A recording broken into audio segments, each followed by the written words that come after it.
Ain't gonna waste my time. I know that we got connection. I think about you. You're on my mind, on my mind, on my mind.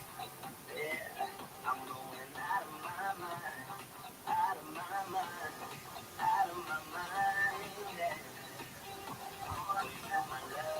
You drive me crazy, tell me what to do, what to do. I'm on my knees, yeah, I am begging you, begging you. I'll break the rules if it won't get me to, yeah.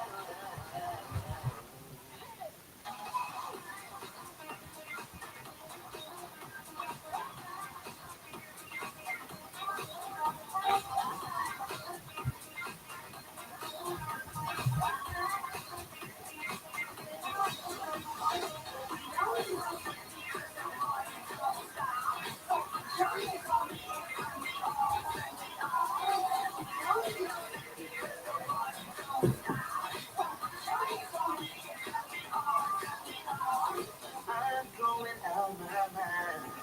Give me some direction to get to you, to get to you. Ain't gonna waste my time. I know that we got connection.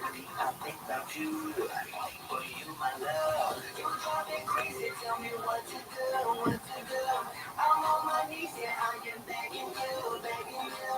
I'll break the rules if it will get me to, yeah.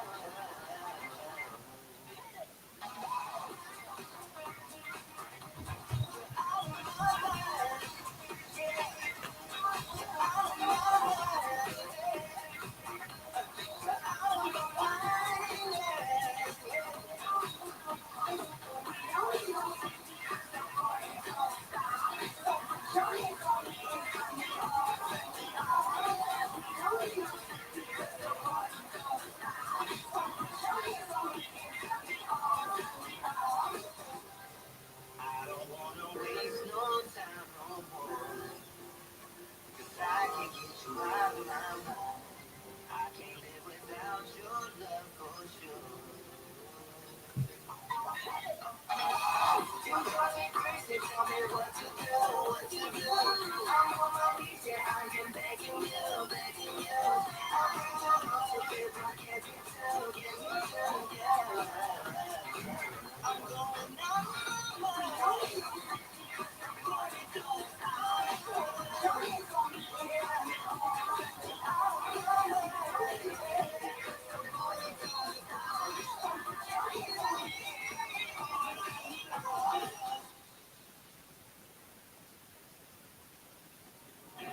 You and me stuck on the ocean now. Nothing but waves and they're spilling in. I wanna dry up, but you just keep on going, don't you? I don't even know how we got here. All my reasoning have disappeared. I wanna bury the hatchet and find a way back to our home, our home, our home. We don't have to drift inside this dome. I will not let us fade away. It's not a price I wanna pay, and it's not too late. No, we lost our purpose, chasing all that surface. You were all that I need. I feel that we can break free. We can still go back there to a place with no cares. We can turn this ship around. We can turn this ship around all the way back home. Chasing all that we don't, chasing all that we don't, chasing all that we don't, all the way back home. Chasing all that we don't, chasing all that we don't, chasing all that we don't. Yesterday we could be ourselves, didn't have much but nevertheless we were true to each other, but now we don't even bother. I remember you being hopeful, but the tall waves have worn us down, and slowly we are drowning. That's why you need to come with me, with me, with me. Turn around 180 degrees and cross the sea.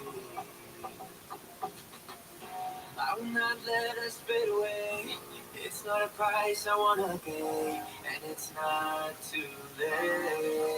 know we lost our purpose, chasing all that surplus. You were all that I need. I feel that we can break free. We can still go back there to a place with no cares. We can turn this ship around. All right. All right. Good morning. Good morning. I hope you are doing well. I think I'm live on Instagram. If you can hear me or see me on Instagram, let me know. You all are here. I see more people coming in on the Zoom room. So good to be here and everything. It has been a hectic week, but things are good. I hope you're well. Thanks for letting me know about the music. We had an issue with it last week, and I was trying to figure out what it is. I figured out what it is. It's amazing what one little tick box will do. So we have I'm trying to get ready because in June, after the book formally comes out, which I put up there on the screen, in June, when the book formally comes out, we decided to do a summit. We're going to run the summit from here. So I'm going to do a summit probably June 15th. It looks like I've booked already one set of speakers, which will be amazing. But I just let's just get started. There's a couple things I want to touch on before we start. And Jay Stanley, is it Jay Stanley? 06, thank you so much. Before we start, I want to touch on just some things that maybe we ought to level ourselves out. And really, it's more about where the market is, what we can expect, what's going on. And so if we look at last week itself, and we look at the market year to date, the market in all categories, S&P 500, NASDAQ, Dow, all of them are up. Slightly, but they're up. S&P 500 is up almost 5%. The Dow is it's a 0.72%, so it's almost like just kind of standing still, break even year to date, and NASDAQ is up about 3.5% or so. So, and a lot of why that is so low is because this month hasn't really been a great month. Okay, if we just look at the month itself, or just even the week itself, last week itself was we got beat up. S&P 500 was down 3.5% last week. The Dow kind of stood still, and NASDAQ was down 6%. So. And I only bring this up to just understand that, once again, we have to take a longer-term view of the market. I think that we have some economic issues ahead of us, some headwinds ahead of us. This is me with no crystal ball, but just from being in it for a while. But what that means is we have to stay the course. We have to be in the game. We have to play the game. If we don't play the game, now we can play it to not lose, but I want you to play it to win. Here's what I mean by not lose. If, for instance, and those of you that are on Zoom and on YouTube and all that, will be able to see this. Unfortunately, you won't be able to, on Instagram, you won't be able to see this. If you want the link to the Zoom room, just comment coffee or mentoring there, and we'll send it to you. But I'm just going to give you an idea. Let's assume that you put away $5,000. Let's assume for a moment, and this is why it's important to play to win. $5,000 a month, okay? And you did it from age 25 to 65, okay? So you're going to invest. You start at age 25. You're going to invest to age 65. Basically, what you're going to invest from that time frame is about $200,000 total. Okay. Here's what happens if it's invested 8%. Okay, and why am I picking 8%? I'm picking 8% because the average long-term returns on the S&P 500 somewhere between 8 and 11%. Okay, and so I'm going to pick 8% just as an illustration, and it's not the number that matters; it's the relative number that matters. You'll see what I mean by this. And at 8%, when I do this, this person at age 65 is going to end up with about $2.2 million. Okay, not bad. $5,000, $5,000 a year, not a month. Oh, wait, sorry about that. A year. I can do that. So here's the thing. That's playing to win. That's getting in the game. That's getting in the field. Now, whatever the investments are, we can talk about that. But then there's the person that's playing not to lose. And that person is going to sit back and say, well, wait a second. I don't want to lose my money. So I'm not going to put it in the stock market because the stock market goes up and down, up and down, up and down. So I'm going to put it in a savings account. Now, mind you, we can get high yield savings accounts now about 5.5%, depending on where you're going and everything. But let's just assume that the savings account is at 2%. They invest the same $200,000, $5,000 a year to do that from age 25 to 65. Okay, but because they're at 2%, because they're playing not to lose instead of to win the game, their sum total of what they have by age 65 is just above $300,000. So the difference between getting in the game and staying in the game long term to play to win, and playing not to lose, either saving only or investing, is $1.9 million over that time period. And so what we need to find is a space and a place for us to step on the field, get off the sidelines, get out of the stands. Now, every single person that's on is going to have a different strategy. And the reason you're going to have a different strategy is because you have a different lifestyle, you have a different life vision, you have a different plan, you have a different. So there isn't a one size fits all. If you're talking to anyone that says, oh, well, here's what I do all the time, no matter who it is, it's a mistake.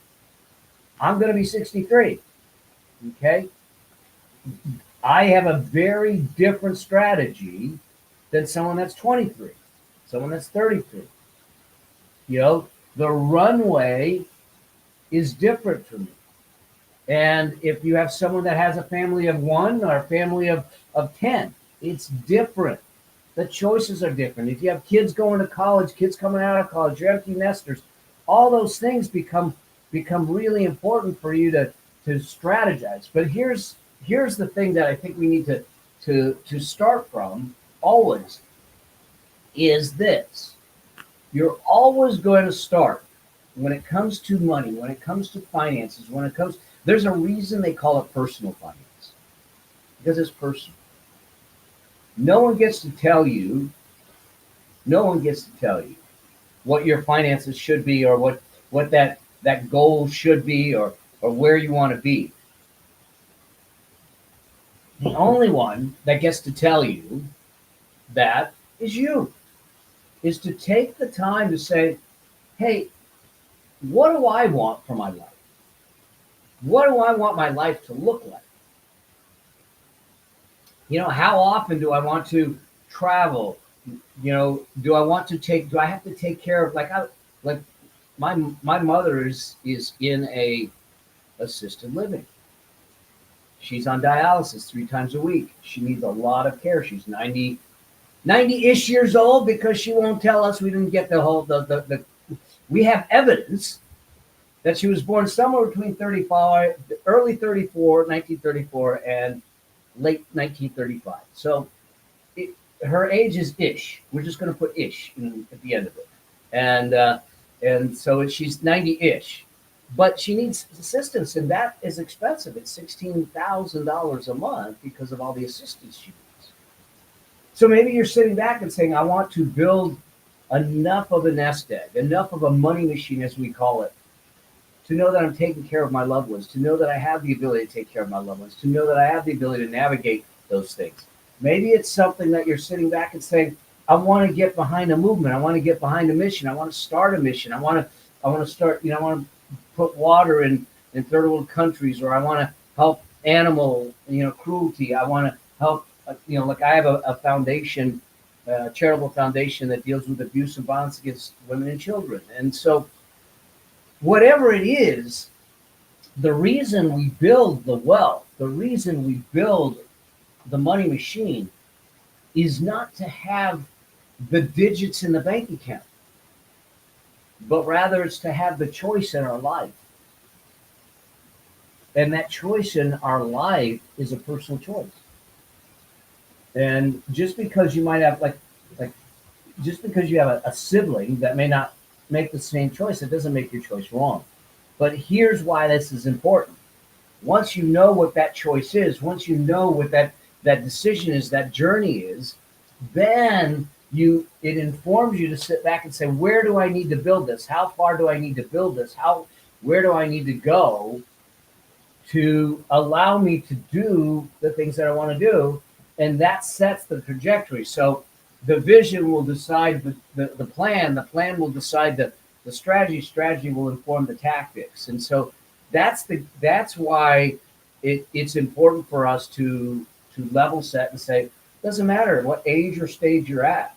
I'm going to look at some of the questions that have come in, and I'm going to open up for questions also. So if you have questions, put it, at least on Instagram, put a Q in, and we'll do that on Zoom. I can unmute you. I can take it off of the chat, and on all the other platforms, if you type it in, it'll come through on the chat roll on Restream. So, but I think that when you look at it through that perspective, you get a chance to start asking yourself different questions.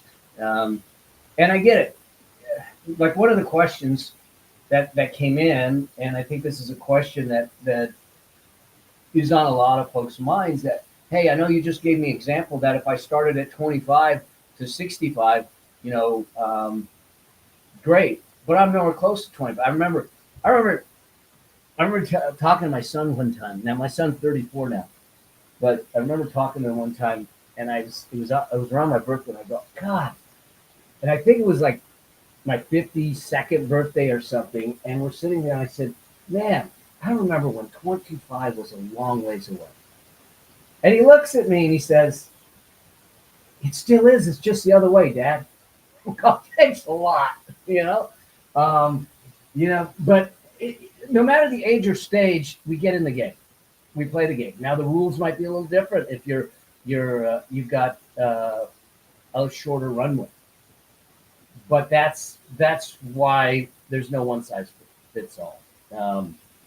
But so I think that we're going to see some volatility. We are going into earnings season this week. We're going to get a lot of earnings reports from companies. Tesla's reporting on the 23rd tomorrow, and their stock is absolutely getting crushed right now. Okay, I mean, so I don't expect their earnings to be good because their deliveries missed and everything. But it's not about Tesla, although Tesla's down. I'm looking at the chart. That's why I'm looking up. I have a screen here. So Tesla at one point was at almost 270 at the beginning of the year, and now it's at 140. It lost half its value in a handful of months. There's a lot of reasons for that, I think. Now Tesla's not going to zero. It just may take a little bit to get back, and all that. But I think that we need to be prepared for some things that are happening. You've got layoffs that are still happening. You've got cost of living is still up. Whether they want to say that we're in a recession or not, that's not the issue. We feel it as consumers, as individuals. We feel it. We feel it when we go to the grocery store. We feel it when we go to the gas pump. So it affects our certainty. It affects our confidence. It affects everything. And if there's a potential for job loss, that creates angst and everything. And so these are the things that I think that we need to just know how to deal with, which is one of the biggest reasons that when we talk about the wealth priority ladder, which is in the book, um, why I I subs- uh, subscribe to a view of 3 to 6 months of an emergency fund is just not enough. When we look at things, I want to look at things and say, how can I give myself peace of mind? And so I want to build liquidity. And there's a whole host of people out on the internet that are saying, well, if you're not invested, then you're wasting money, you're losing money to inflation. Here's the way to look at this. You're going to have a bunch of dollars coming into your world. You get to tell those dollars what to do. Each dollar has a job description and it has a job to do. And sometimes the dollar's job is to pay the mortgage. Sometimes the dollar's job is to invest. Sometimes the dollar's job is to put the food on the table. Sometimes the dollar's job is to give you peace of mind. But depending on what that job is, will determine what you do with the dollar.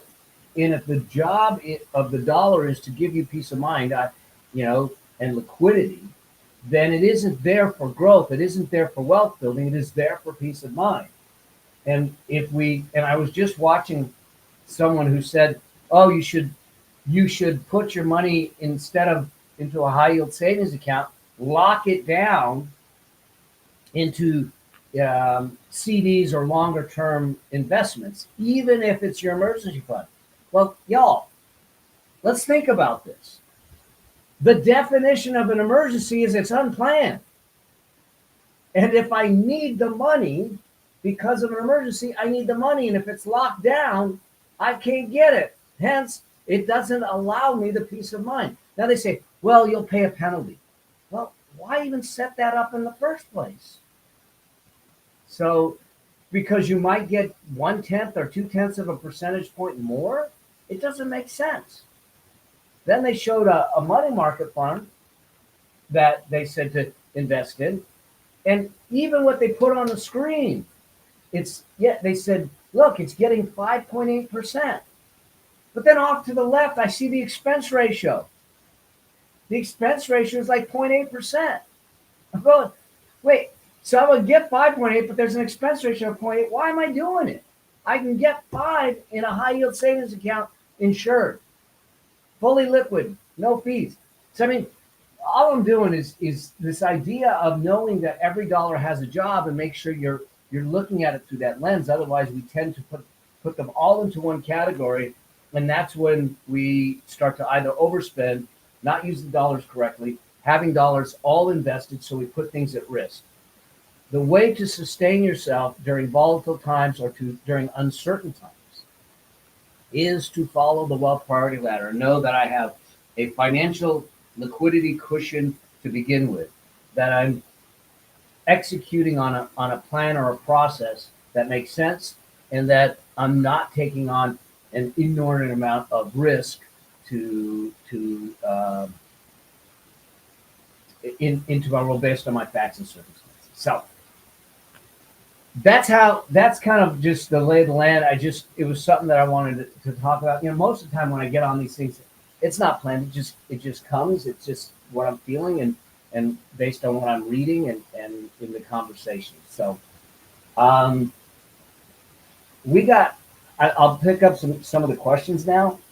Some fun stuff coming your way. I was in Phoenix this week recording some podcast episodes for the book release. The book release is 7 weeks away. Holy moly, we got some tough stuff to do. If you're not in the game, let me know. You can go to yourmoneymachinebook.com. yourmoneymachinebook.com if you want. Because in fact, this week I'm doing another training for just the book launch team. You can be part of that too, and everything. That email, if you haven't got the email, hasn't gone out. It might have just gone out. So to the email. So, all right, I see some questions. Let's just look at this. Let me start with Tom's question. Are there any elements of our financial machine that will be affected by politics, or is the idea to build a money machine that is effective no matter what the political outcome may be? Um, Great question. Would expect nothing less from you, Tom. And so here's the thing: if you actually look at the market, um, there isn't necessarily a rhyme or reason as to, well, if the Democrats take control or the Republicans take control, does the market go up? Does the market go down? And so the idea is, if you have the right strategy in place, it should work in down times. It should work in up times. Otherwise, what we're doing is we're trying to rejigger, if you will, that's a technical term, the strategy based on what we think is happening or what we think is going to happen, which means that indirectly we're trying to time a market, which is not possible. And so the reason we focus on a diversified kind of portfolio, like they thought, if you think about it, when Biden came in, and this is, none of this has to do with politics. I'm not going to take a political position. I think Brian Tracy had it right. When I asked him if he would ever go into politics, he says, "Why would I do that?" He says, "A tick is a parasite that sucks the blood out of you. Poly means there's a lot of them, and I don't want to hang out with them." Because I have my opinions about career politicians, and I think there shouldn't be any, and all that stuff, and everything. But it's the reason we turn around and say, how do we create a portfolio that is diversified enough that gives us access to things that will go up? We know that some of it's going to go down. Like in my portfolio, I have things that I know are going to go up, and at the same time, I have things that I know are going to go down. Like I got one piece of the portfolio that's down right now. And I talked to my team about it, but it is the ballasting piece, because if now part of the market shifts, it changes. When Biden came in, they thought all the green stocks, the environmental stuff, would skyrocket, and they didn't. And in fact, some of the ESG funds underperformed the market tremendously. Now, there is something to be said for social investing, and you get a chance to do that. But to understand that when we start to think, well, if Trump gets in or Biden gets reelected, things are going to take off. Man, I don't know that that's the way we want to make our decisions. I think you use sound financial principles, sound wealth building principles. You build a portfolio that has the right mix of assets in it for your risk tolerance or your risk profile triad, as we call it.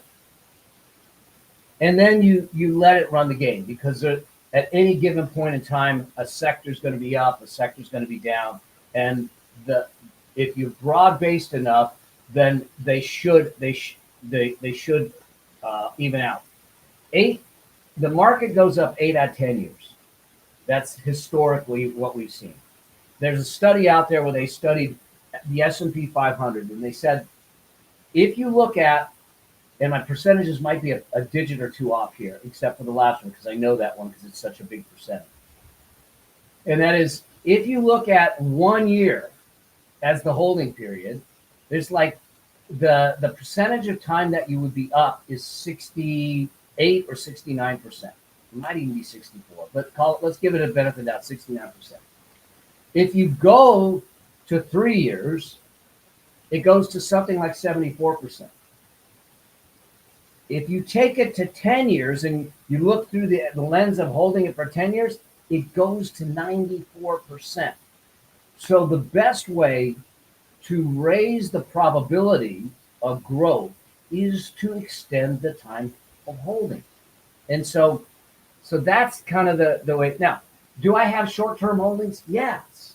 But that's let's call it my trading account versus my investing account, and do that. But when it comes to our retirement and long-term numbers, I want to look through a lens of of 7 years and beyond, because I know that the probability of success goes way up. And then I'm not going to sit back, because there's a lot of folks that will start to try and make decisions because of whatever voting is going on. And I said, because here's the other side of it. Whoever comes in to office, they're going to have to get policies in place. And if they don't have control of the House and the Senate, getting policies in place is going to be a problem. And how do they do this? A lot of it is sitting back and saying, we're going to adjust tax law. We're going to put provisions in. We're going to, and all of that stuff is nuts. And then you have the tax act that was put in when Trump was in, that if they do nothing, most of it sunsets in 2 years, in a year and a half. So all of a sudden, the tax laws are going to change again. And so whether they put new laws in or they sunset them because they expire, things are going to change. So we just need to know that that's going to happen. I had a dear friend, he's since passed away, who's a United States tax court judge. He was actually, the U.S. tax court judges are appointed by the President of the United States. So he was appointed by Bush number one. And he used to say to me, I remember we were walking in the United States tax court in Washington, D.C., in the building and showing and he says, there are two things you never want to watch being made. The first is sausage, the second is tax law. So that's my thinking on it. All right, I got a question, great question on, thank you, Tom. NKI 2019 on Instagram is asking this question. What do you think of an investment advisor fees based on assets under management versus a flat fee, cap fee? And what asset level is needed to get a full service financial advisor? This is a great question. So full disclosure, I work with a wealth team. They get paid under assets under management. Okay. So they get paid. Now, part of it, in my case, it's a graduated scale and it adjusts and that type of thing. Now, let me be clear on this, and I'll get to your specific questions. I think this is a great question.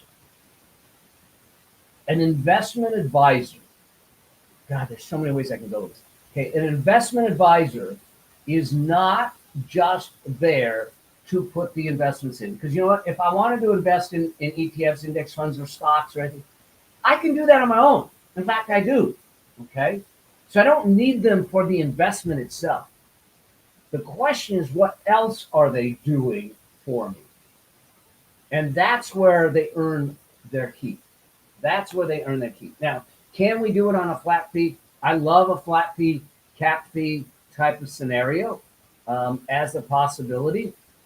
I'm not doing it in my case because my case is much more complicated, and I have a lot of moving parts that I have them working on to make that happen. So what do they do aside from the investments?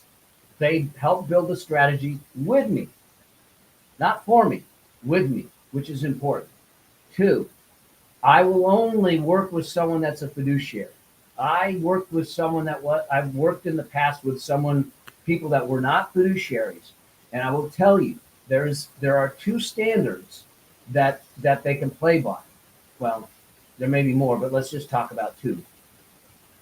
There's a standard called suitability, which is where a lot of people will play, especially insurance people and all of that stuff, where they look at it through the eyes and they say, is this suitable for NKI? Is this suitable for Mark or Tom or Mel or Maureen? And if the answer is yes, then they can recommend it because it's a suitability standard. But suitability, there's a lot of investments that are suitable for folks that are not the best for folks. And the fiduciary standard requires them to find the best investment for their client. And so I only work with someone that is going to come from the best standard versus the suitability standard. The fiduciary standard versus suitability standard. Because there's a whole host of folks that say, yep, this is suitable, it works. And they're not lying. But the question is it the best thing for you right now under your circumstances to go into? And if the answer is no, there's something better. Even if it takes money out of their pocket, that's what they should be recommending. Those are the people that I work with. Those are the people that I will have very direct conversations with. I will have them also create the plan with me. We will test the plan.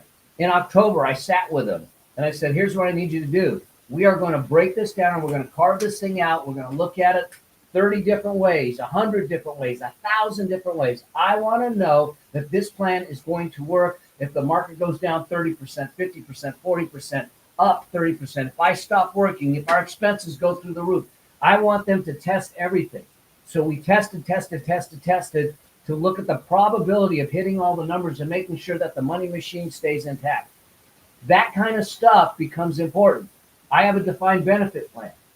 And my third-party administrator got bought out, the person that runs the plan. They got bought out by a big, big company, and the services went down the tubes. Horrible. I was doing tax planning when y'all should be doing it. I started doing my tax planning in October, November, and you should be doing the same. And I was planning for my defined benefit plan to put a large sum of money in, like close to 300 grand, to get a deduction also, which would save me 120 to 150,000 in taxes. I am hitting them, saying, hey, is this going to work? Is this going to work? Tell me what my limits are, because they have to do the calculations. I can't. They don't respond in November. They don't respond in December. They don't respond in January. I don't hear from them until March. Mind you, tax returns are due for corporations in March. And their letter comes in saying, based on how much, this is a good problem, bad problem situation. Because of the growth in my defined benefit plan, the investments did so well, you can't contribute a thing. Hold on a second. I just lost a $300,000 deduction. That means that my taxes are going to go up $100,000 to $150,000. But trust me, I came unglued. I wasn't this calm, go lucky. I mean, I got on the phone with the vice president and said, let me give you the parade of emails. This is your problem to fix because you didn't respond and I asked for it. So unless you want to call from an attorney, you better fix it. They fixed it. They figured out how to make it work. But the point is that my wealth team, the folks that I'm paying under the AUM model, got involved.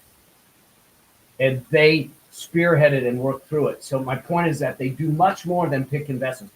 If all it is them saying, here's the index fund or the ETF or the investments, you don't need that. I'm going to be straight with you. You can do that on your own. Some of my training will walk you through it and say, here's exactly what to look at for these funds.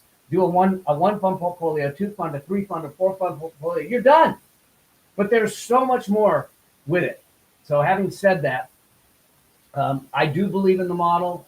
I'm very critical on fees. They know that also, but they need to be providing a whole host of other services to earn those fees if I'm going to do that model. Otherwise, I'm going in for a flat fee. Now, at what asset level, the second question they have is, what asset level is needed to get full service financial advisor? Here's where I would say you get into the game and say with a flat fee. You can go into a situation where you can invest. You can go talk to, like I know Facet right now is big. They're starting to do this flat fee kind of model where you can say, I just need someone to look at my portfolio, give me a plan, and you pay a flat fee. I think until you have a couple $100,000 under your belt, critical mass in the portfolio, you probably are fine with just doing a flat fee kind of service, but be very, very specific of what the outcome is you're trying to get to. What do you want them to do? What do you want them to do for you? And be really clear. Now, some of you might go, I don't know. That's why I need them. So, so you have the conversation around what are the critical points. Now, there are some other stages in life or things that happen in life that create an environment where maybe you need to think about bringing someone on a little more readily or sooner. When you have a life event, say you have um, a marriage, a birth, a death, all those things can change your financial structure. And so you may need some guidance there, but you may not need ongoing guidance. So having a relationship with a flat fee type of provider may work well to say, hey, listen, my parent passed away. I'm gonna inherit some money. What do I need to do? I'm working with one of my clients right now on that very thing, that they inherited some money. Now, I have a perspective on if you get a windfall of money that you actually put it away into a high yield savings account for 6 months and you do nothing, zero, zip, because I want the emotions and the temptations to dissipate. Then we can make logical decisions. I've watched too many people that came into money too fast and they squander it because they think it never ends. I can think of one dear friend that I knew that did that. Started buying cars and watches, and next thing you know, he used it all up. Um, and and so that's why I do that. We can't separate the emotional elements of money with the logical elements, the tactical elements of money. They coexist. They just do. I thought I would be when I first started teaching this. Um, when I first started teaching this, I really thought I was just going to give you the tactical. Here's the columns and rows and the formulas and the things to do. And I really quickly realized that if I don't figure out the stuff in between the ears and in the heart, we're not going to get the results that we need. So, um, cool. But all right. Follow-up questions is what service do I provide one-on-one to your clients only in California, or can I work with other states? So I am not. So let me be really clear. This is a great question. I take on a handful of one-on-one clients a year. Okay. Um, and I act as their family CFO more than anything else. I'm overseeing and the liaison with their legal team, their tax team, and I will get on the calls. We will evaluate the investments, but it allows me to. I don't sell the investments. I don't sell insurance. I don't sell any of that. So it allows me to be completely unbiased on their side to ask the hard questions, to be the have the tough conversations. I almost said something with a bad three-letter word, which would have made me do dishes the rest of the week by my wife if she would have. So, but I get to be the bad guy, but I also get to be the one that's standing by your side, saying, "Let's look at the tax code." Like that tax planning. I'd be the one when I'm working one-on-one with my clients. I'd be the one that's saying, let's get a hold of the CPA, let's get the plan in place, let's figure out what we need to do. So I act as a family CFO, and I work with folks in Europe, all around the U.S., Canada, um, and I take them on that way. So let's see, Lisa's here from Orlando. Good to have you.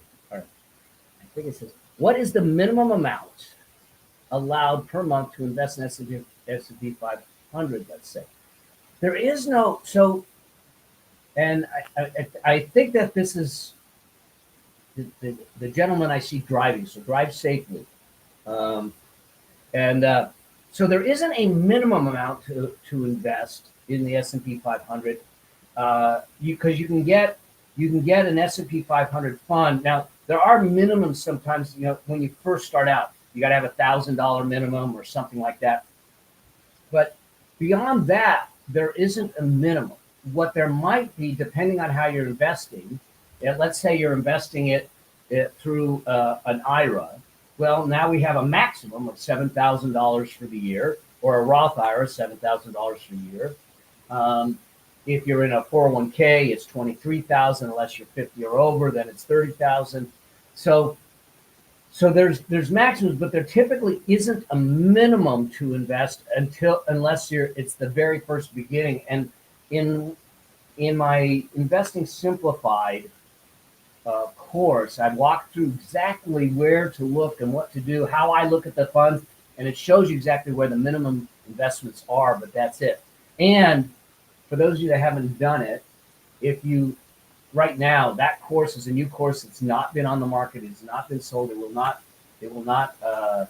be sold until summertime. But I'm giving it to everyone that buys the pre-orders the book, so for free. So pre-order the book, you put your receipt in, and that's one of the bonuses. And in there, I literally take you online and show you free resource that I use to evaluate. And in there, it'll show you what the minimum is. And that's the minimum. That's not the minimum investment each time.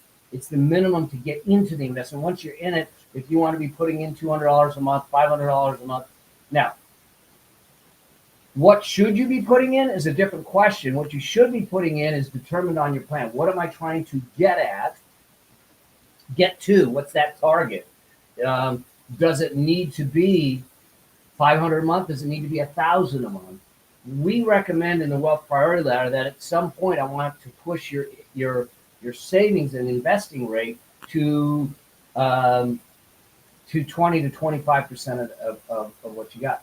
Where do we pre-order the book? Go to yourmoneymachinebook.com, yourmoneymachinebook.com, or if you just type in on Instagram, you put the word machine in, it will give you the link.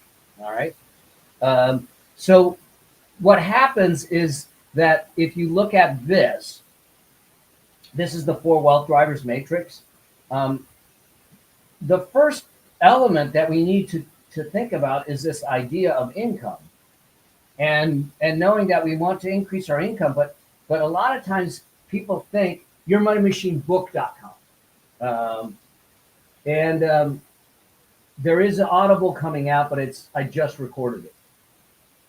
So you want to put your income in, but having a huge income isn't enough to build wealth and build your money machine. It's what we do with the income that matters. There's a lot of people you can see that make a lot of money. Look at actors, athletes, people like Mike Tyson. They make hundreds of millions of dollars, but they got nothing. They went broke. Some of them have come back, which is fine. But the point is that it's not the income that matters. What matters is this second piece, and that is your savings or investing rate. And what that is how much of a percentage of the income are we putting down here? The Wealth Priority Ladder, we want 20 to 25%. But if you're in a situation where you're saying, hey, I'm later in life, then we can we might have to push that up. If I'm earlier in life, I might be a little more flexible. But those are the two major things that really start to make it happen. We've got some of you were on when he was on, a young kid, Henry, who joined one of my programs. He joined the Affluent Blueprint at 16 and a half years old. And at 17, he got a job, and on one of the calls, he said, I got a job, what do I do? And I said, open up a Roth IRA, and we can talk about why that is. So this last call we had was about 3.5, 4 weeks ago, and some of you were on it, and he says, okay, I funded the IRA, but what do I invest it in? And I said, all right, how much did you fund it with? I said, you're 17. He says, no, I'm 18 now. Here's the interesting thing. 18, I'm thinking he invested maybe $500, $1,000, okay. Well, he says, well, I fully funded 2023, $6,500. I said, okay. He says, and I already funded 2024, $7,000. I go, hold on a second. You're 18 years old and you put $13,500 away. He says, yeah, well, it helps that I'm living at home. I guess so. $13,500 away at 18 years old. I said, you know what you just did? You made yourself a millionaire. Because every dollar he puts away at 18 years old is going to go up 107 times if he just puts it in an S&P 500 fund and just lets it go. If he never did another thing, I said, the only thing you have to do, Henry, is avoid stupid. That's it. I said, but we're going to keep putting money away because imagine now you put another 7,000 in a year and another 7 after that, another 7 after that. You're fully invested at $30,000, but now all of a sudden that $30,000 is going to go up 100 times and you have fully funded everything. The longer the time you have, the less money you need. The shorter the time you have, the more money you need. What drives our wealth is not our income, it's what we do with it. It is exactly why your wealth is driven by behaviors, habits, and decisions, and not money.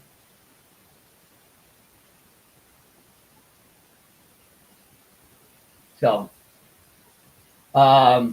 yeah, I mean, he's doing great. I'm glad he's on this journey, and hopefully we will keep him going strong. So, all right, let me just see. I've got a couple things that I see coming in on NKAI. What is your family CFO client net worth range? Do me a favor, DM me and we'll talk about it offline. So I'll let you know about that. Is it Padge Tim? I'm 33 years old. Let's hustle. Make me a millionaire. He or she says. So first things first. I can't make you a millionaire. That's on you. But I can guide you. I can light the way. I can give you some tools. But you're going to have to run the miles. You're going to have to do the work. You're going to have to do stuff. Actually, building wealth is simple. It truly is. It may not be easy, depending on your facts and circumstances. But there's simple principles, just like what I said. Higher percentage of your income. Look, any way you cut it, you got to make money, you got to spend less than you make, and you got to do something with the difference. That's it. Now we can talk about what to do with the difference, but when we make it more complicated than that, that's when we stop doing things. We're scared to do things and we don't do things. But here's what we do know also. We'll never build wealth like I did at the beginning, sitting on the sidelines or the stands. I got to get you in the game doing things. I think it's Padge Tim. I'm going to just say Padge Tim. Hopefully I didn't mess it up. But the fact is you're 33 years old. You're in great shape. You are in great shape. Because you have, let's say you have at least 3 decades. We got to make sure you're in the game. Now it says something about, let's see.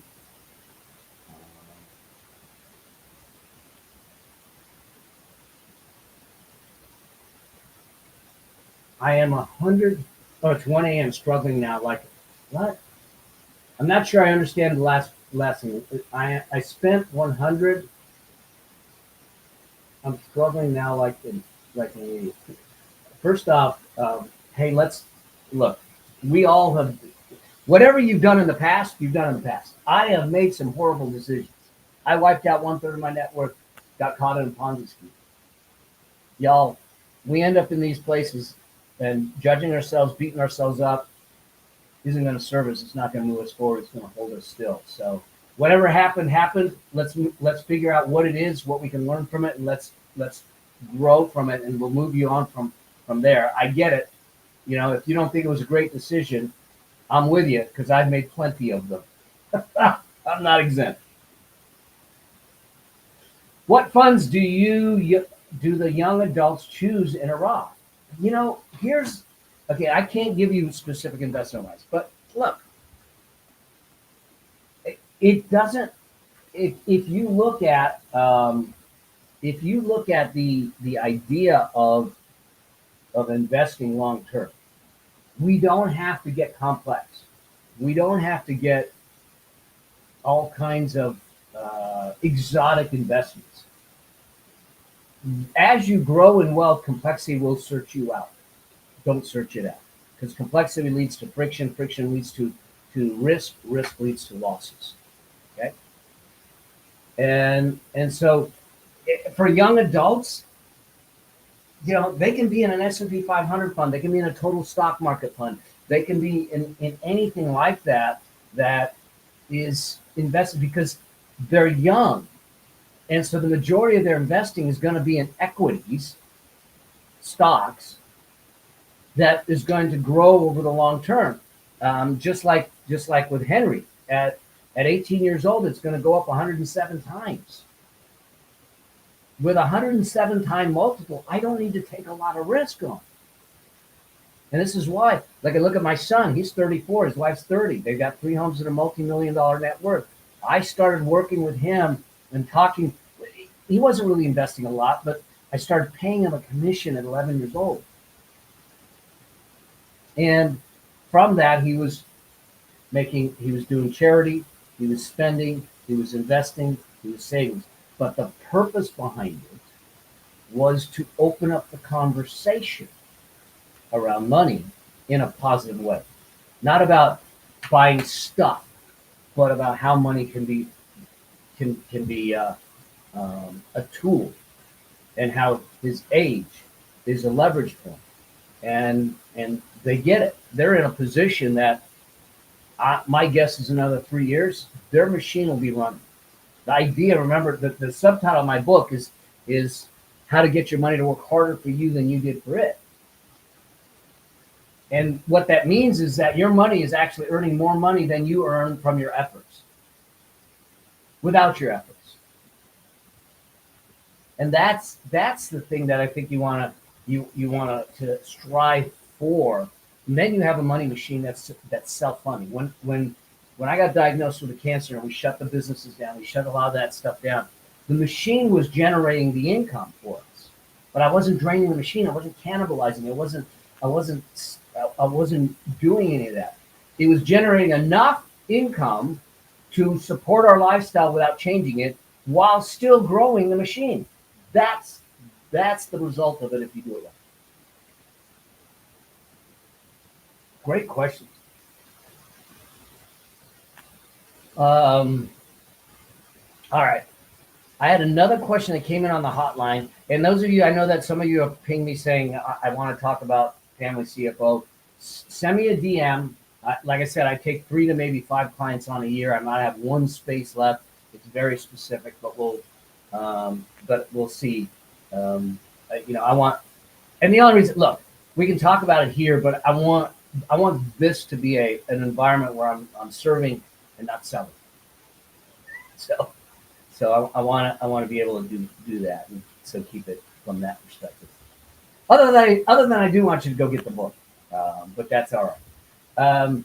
So one of the questions that came in is a question from a young lady. She was 50 years old.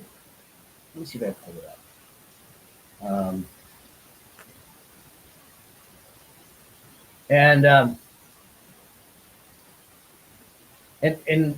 And she was 50 years old. She wants to buy a house. She hasn't bought a house, but she also needs. Here it is. Okay. And I won't release her name, other than her first name is Michelle.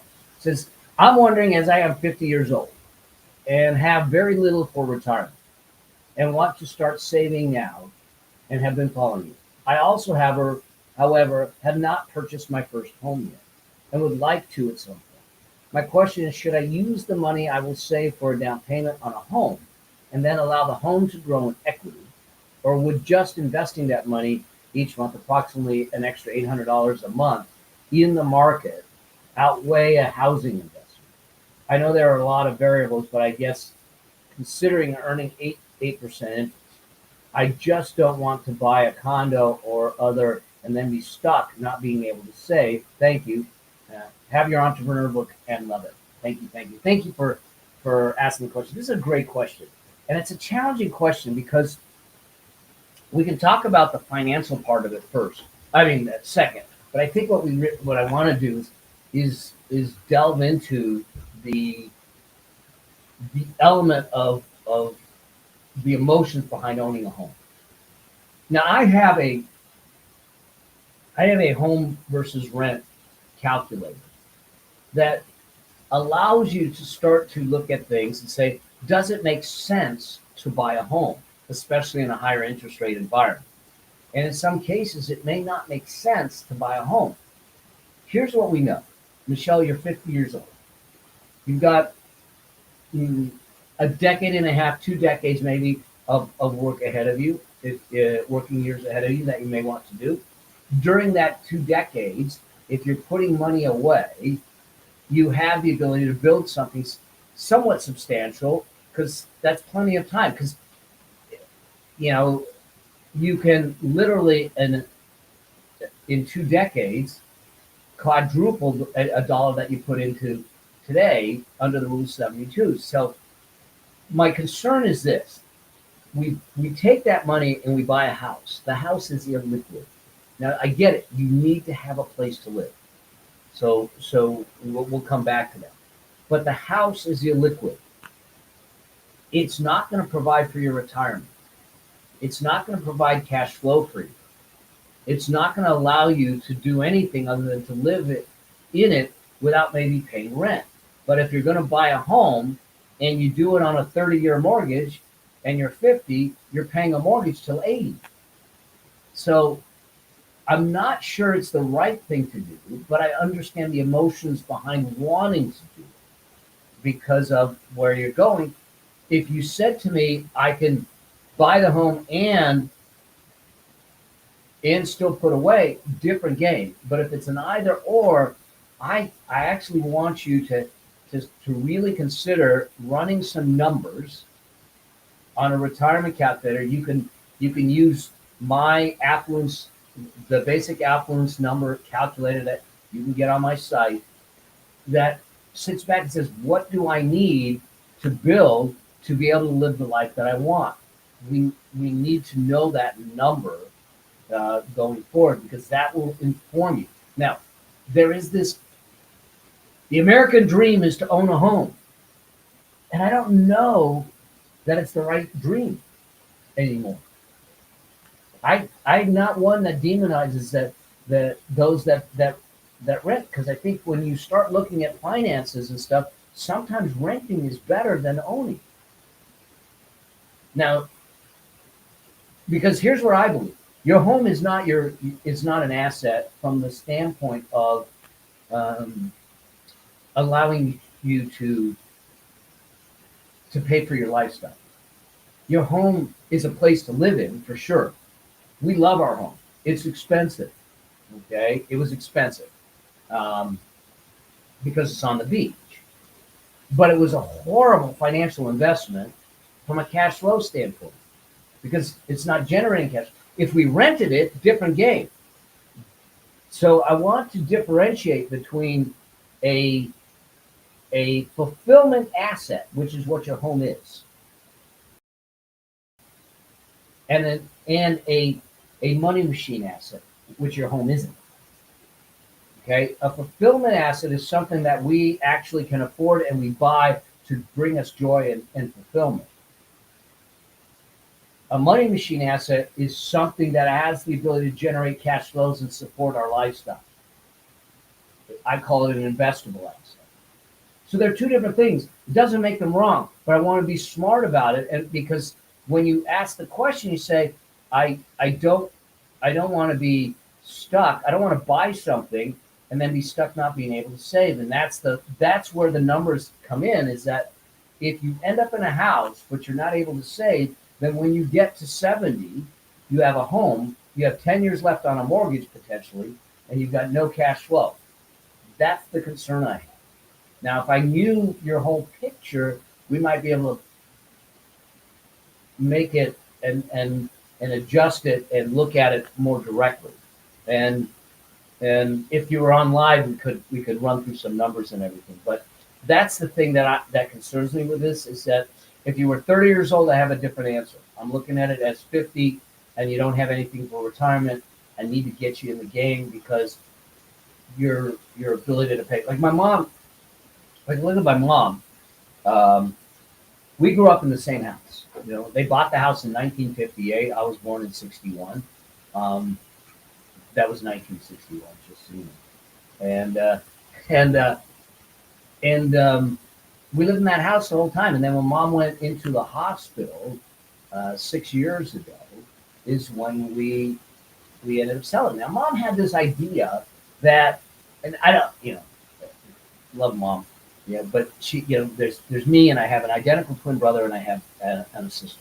And she, for some reason, says it was just going to stay in the family the rest of our lives, and the three of us would split it. My brother's in Atlanta, my sister's down by me in Orange County. We're at the beach. No, probably not. So, but what it allowed us to do is to sell it, invest it, and allow it to offset some of her expenses that are living, and then we supplement and everything. So that there is a value there. Now she's paying rent and at a care facility and all that stuff, and it's helping offset that. The challenge here is this: is that I buy a house, I don't save because I can't save now, and now I'm hoping that the real estate market for that house cooperates enough that at some point down in the future, I'm going to be able to either refinance or sell it, and I'm going to say it's probably sell it more than refinance to take out enough. So I don't know that's the right strategy at 50 years old, and I'd love to go deeper on this. If you listen to this, everything, ping me, and we can maybe we bring you on and we kind of walk through some numbers more directly. Hope that helps. It says, NKI is asking, is variable life in general better than traditional investments? This is an easy question. No. I do not believe that you wrap investments in life insurance policies. Period, end of story. I mean, it's that blunt.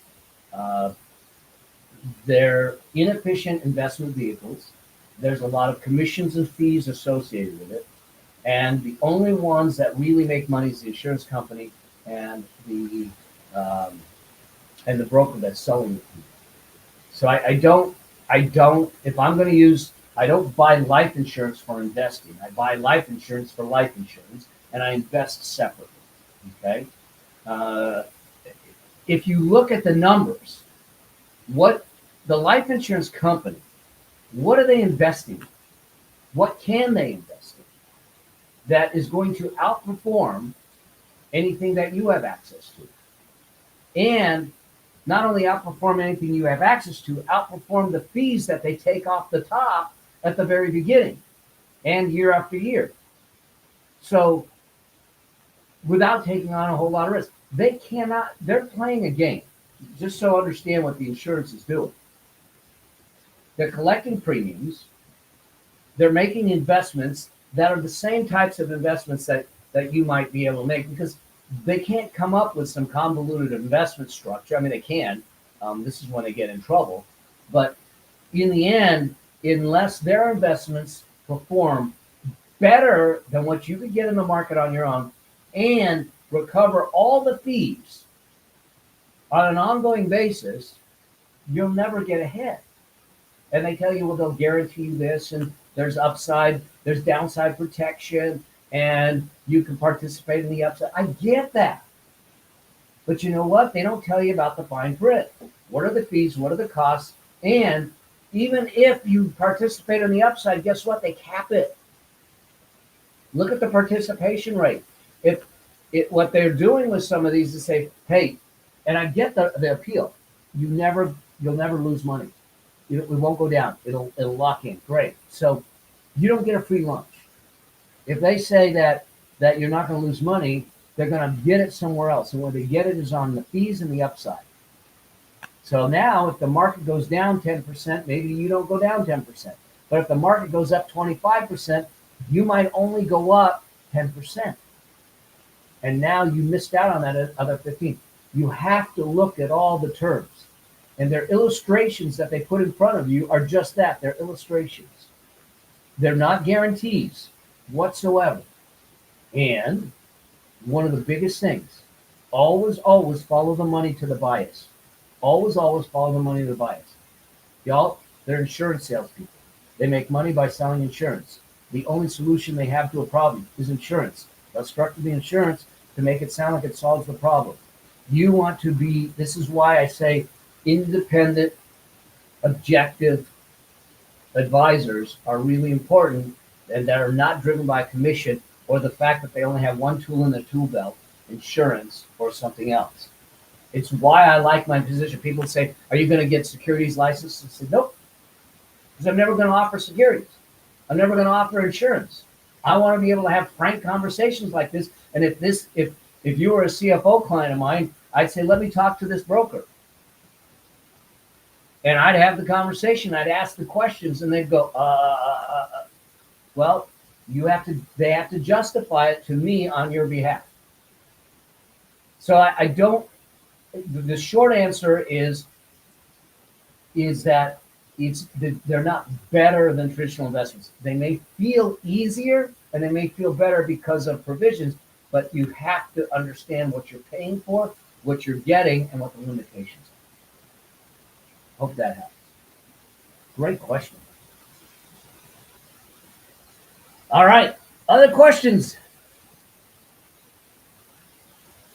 Cool. All right, y'all. Then we're going to close this one here. Let me know if those of you, we have another one, I think, next week, next Monday. I'm enjoying this. Hopefully you're enjoying it. Hopefully you're getting some value out of it. Know that you'll be seeing a lot of stuff on the internet and stuff about me, about the book, not about me, about the book, Building Your Money Machine. We are 7 weeks away from the launch date of the pub date. And I'm going to invite all of you, one, to get the book, two, to let's get the message out, to join my army, because here's the deal. I'm on a crusade, and my crusade is to light the path for 1 million families, to find the path to financial freedom. I think we can do it, but I can't do it without you. I want you on the journey with me in the process. So, Tom, I know we need to talk about that. I would love to have that conversation, what you need, and how we can make that happen. How do you split your portfolio percentages for, let's see. Misty Gilbert says, how do you split your portfolio percent of real estate? I'm guessing is versus instead of BS investments. There it is, versus. Okay. Here's the deal. Great question, and you're going to hate the answer. The answer is it depends. Because so one of the concepts I teach in the book is the 5 incomes. And the bottom 2 of the incomes is where all of the efforting is. And the upper 3 is where your money machine is, where it's not about passive income, because I don't believe in passive income. I believe in leveraged income.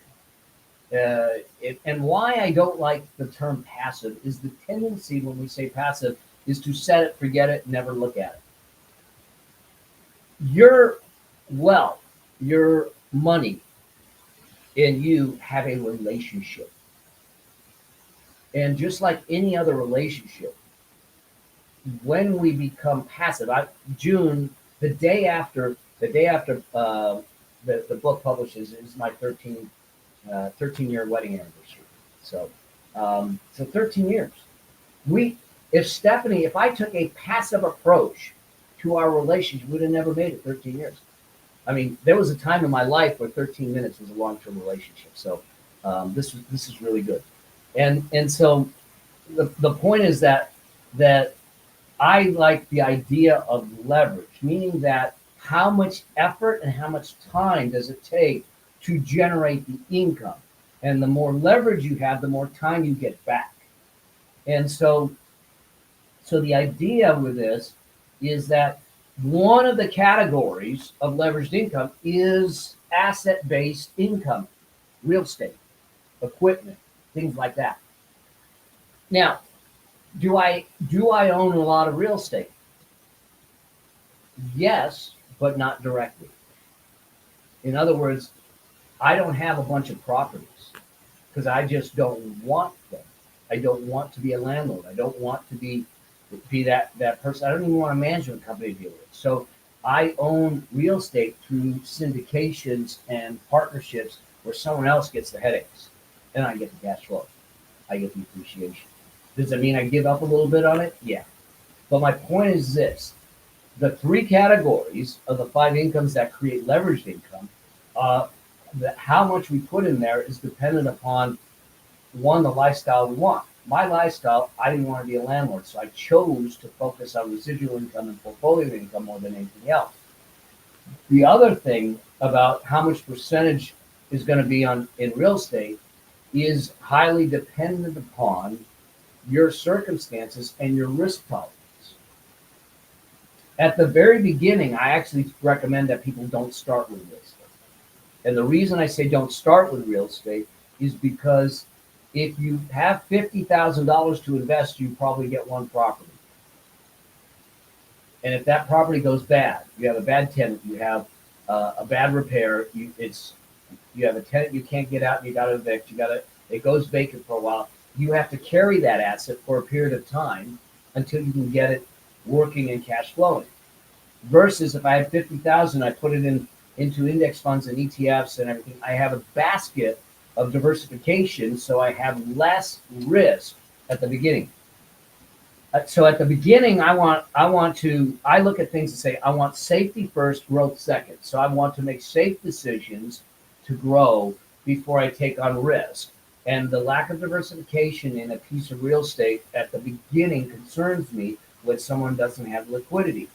And so at the very beginning, the portfolio will have very little real estate in my opinion. Now, some people love real estate and they do it and they're fine with it. But as you start to grow, then you can add more and more on. But that percentage is going to change based on your facts and circumstances and desires. Some people love real estate and that's all they do. Others, like me, say, I don't want to own a bunch of real estate. I don't want the headaches. I don't want the problems. So I'll let someone else run it. I'll take a little piece of the deal and then I'll go from there. So hopefully that helps. All right. Good deal. All right, y'all. We're gonna close it right here. I've got something at the top of the hour that I gotta get ready for another keynote that I got to do. I hope that you found this of value. I hope that this was helpful, and that it gives you a safe place to have conversations like this from someone that really isn't trying to sell you other than your dream, and do it from that perspective. I look at things and say, you know what?